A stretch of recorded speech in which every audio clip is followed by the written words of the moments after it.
प्रायोजक हैं cancer healer centre, new beginning. पर आप मानते हैं ना कि उन्होंने हिंदू धर्म के ऊपर हमला किया था, मंदिर तोड़े थे, हिंसक थे, उनका लोगों को मौत के घाट उतारा था, ये आप मानते हैं ना? क्योंकि अबू आजमी जी के लिए सुनना बहुत जरूरी है। हमारा साफ मानना है, देखिए मैंने सुन लिया, आपने सुनवा दिया, मैंने सुन लिया, मैं उसी का जवाब दे रहा हूँ। आपको पता मैं इधर उधर नहीं होता हूँ। मैं आपको उनका व्यक्तिगत बयान है, वो क्या कहते हैं वो उनका व्यक्तिगत बयान है, उनसे पूछिए, पार्टी की लाइन नहीं है। सर वो इतने व्यक्तिगत बयान देते हैं तो उनको बराबर टिकट क्यों दिया जाता है? मेरे को याद है अभी चुनाव से पहले बेंगलुरु में एक घटना हुई थी नए साल पर। तब उन्होंने कहा था, जब महिलाओं के साथ छेड़छाड़ हुई थी, बदतमीजी हुई थी, तब अबू आजमी ने कहा था कि अगर, और ये उनके शब्द हैं, अगर महिलाएं इस तरीके के कपड़े पहन करके घूमेंगी तो उनको कोई हाथ नहीं लगाएगा तो क्या करेगा? उस वक्त भी उनको शो कॉज दिया गया, फिर कहा गया कि ये व्यक्तिगत बयान था, फिर खटाक से उनको एक टिकट दे दिया गया। इतने व्यक्तिगत बयान देने वाले व्यक्ति को तो फिर व्यक्तिगत ही रहने देना चाहिए ना, उसे आधिकारिक विधायक तो नहीं बनना चाहिए।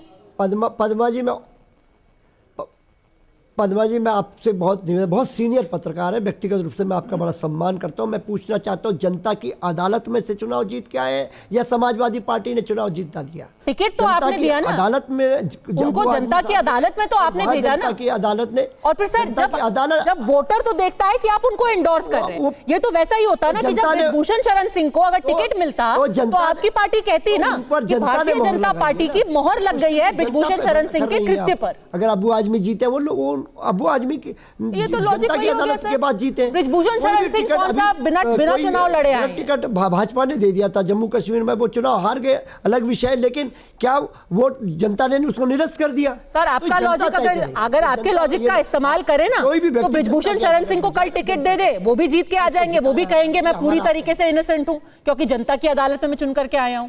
आपका लॉजिक तो फिर यही हुआ ना, फिर तो हर किसी को टिकट दे देते हैं, भुवनेश सेंगर को दे देते हैं टिकट। अच्छा लगता है आवाज नहीं आ रही है, बताइए शिवम त्यागी, वो उनका व्यक्तिगत बयान है, आपके पास आ रही हूं फिर। आजकल व्यक्तिगत बहुत हो रहा है। ये कांग्रेस की राष्ट्रीय प्रवक्ता रोहित शर्मा को अगर क्रिटिसाइज कर दें तो उनका निजी बयान, सैम पित्रोदा कुछ कह दें तो उनका निजी बयान, वो दो बार पार्टी से बाहर आके अंदर आ जाते हैं, उनका निजी बयान। अभी अबू आजमी बार टिकट भी पा जाते हैं, कुछ बोल दे तो निजी बयान। कितने दिनों तक निजी चलता रहेगा? मणिशंकर अय्यर ने भी यही कहा था कि बाबर और हुमायूं तो देशभक्त हैं, उनके बारे में तो इस तरह की बातें की नहीं जानी चाहिए, और धर्म के नाम पर अत्याचार उन्होंने किया ही नहीं। ये भी मणिशंकर अय्यर का ही बयान है।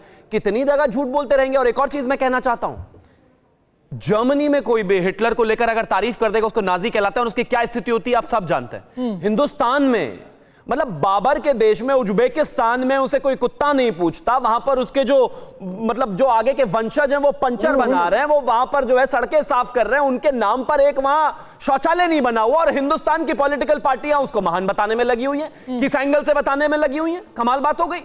यहां पर 135 साल पुरानी एओ ह्यूम की बनी हुई पार्टी कांग्रेस के प्रवक्ता बैठकर कह रहे हैं कि अगर आपको औरंगजेब से इतनी ही नफरत है तो पाकिस्तान से बिजनेस बंद कर दो। अरे कमाल बात हो गई। उसको उसके देश में कोई नहीं पूछ रहा, आप उसको अपने सर पर बिठाकर चल रहे हो। मैं मानता हूं बस एक ही बात है, इसको क्रिटिसाइज करना चाहिए, और देश में इस तरह के आक्रांताओं की तारीफ की कोई जगह नहीं है, आक्रांताओं की ही जगह नहीं है। मुझे यह समझ में नहीं आता कि हमारे देश में अगर किसी ने हमारी जनरेशन पर अत्याचार किया है तो उनको इतना लार्जर देन लाइफ दिखाने, बताने और बड़ा चढ़ाकर बताने में इन विपक्षियों को क्या आनंद आता है। और जहां तक बात है समाजवादी पार्टी की, 5 मिनट आपने उनको ग्रिल किया, उनसे 2 शब्द औरंगजेब के नाम से नहीं निकले, 2 शब्द। अभय दुबे से आपने पूछा, इधर उधर घूमते रहे।